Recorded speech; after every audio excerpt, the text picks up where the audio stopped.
Hi y'all, Shannon here. Thanks for watching. This is going to be kind of an additional update to my solar power setup. Now, a couple months ago, I added, I think the only video I have up right now has my first two panels. Now, I've kind of added as I had the money to add.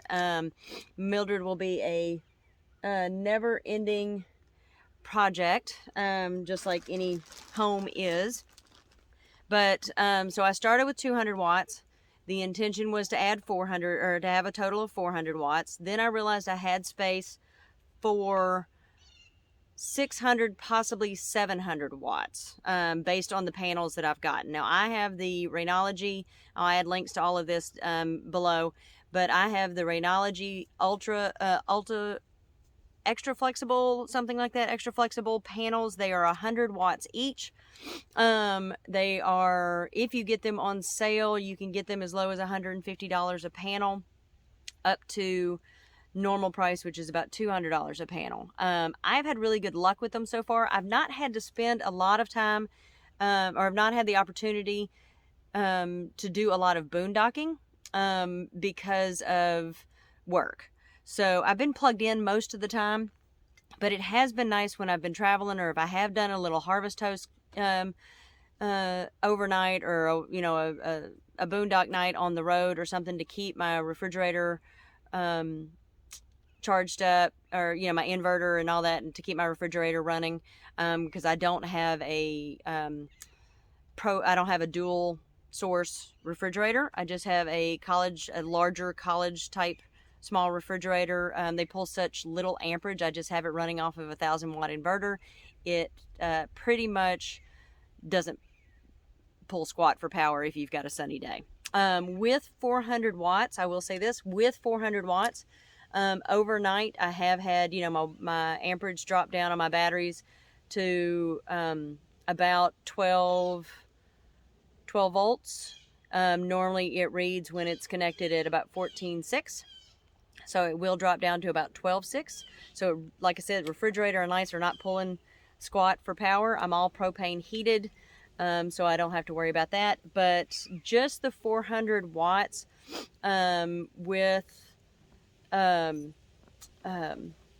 sitting in the sun in the winter, so the sun is low on the horizon, I have had it still add charge to my battery. So if I woke up in the morning at 12.4, 12.6, if I had a good, if I was sitting in a spot, good open sunny day, within a couple hours I was back up, with continuing to use everything, up to about 12.9 reading on the battery. So it was charging even at with only 400 watts.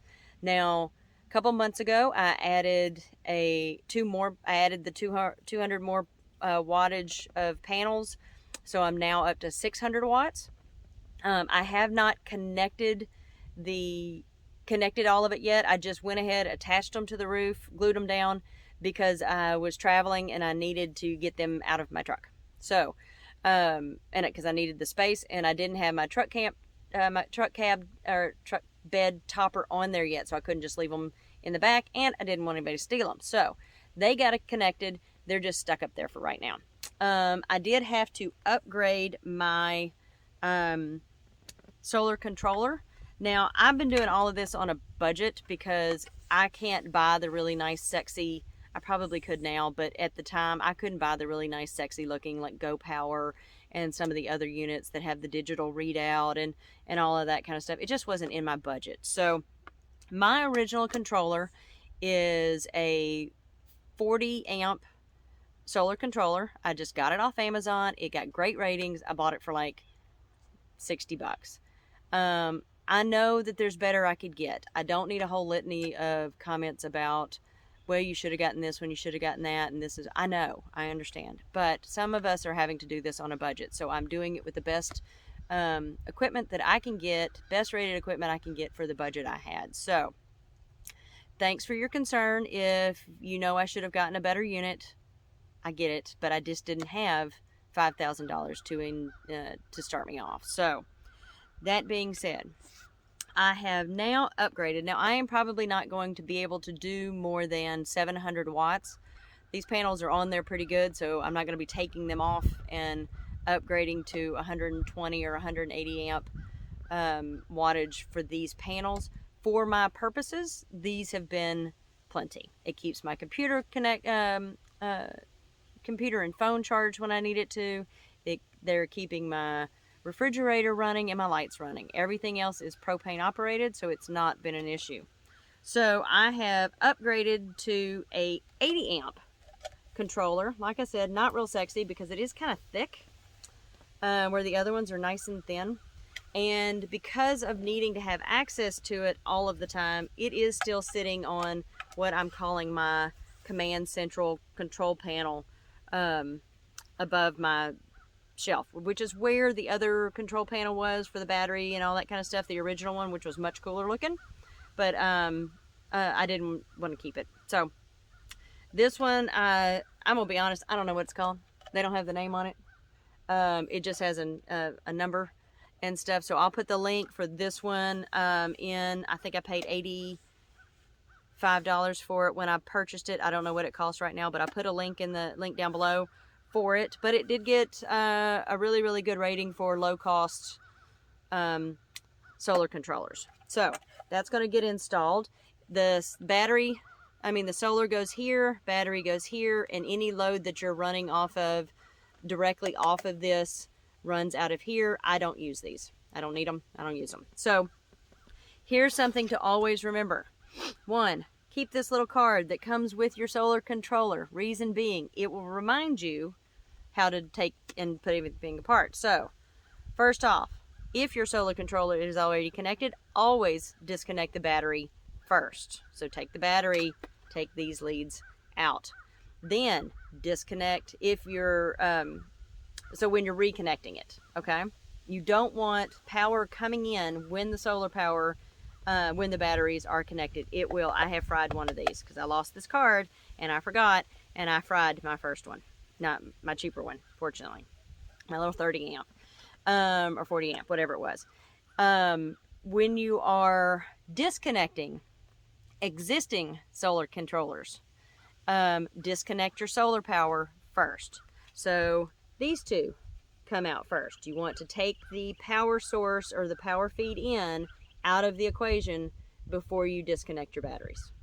I can't remember why. It has something that overloads the system or something like that. Okay, so also it says to make sure, ensure your battery voltage is greater than 9 volts when you reconnect your solar power.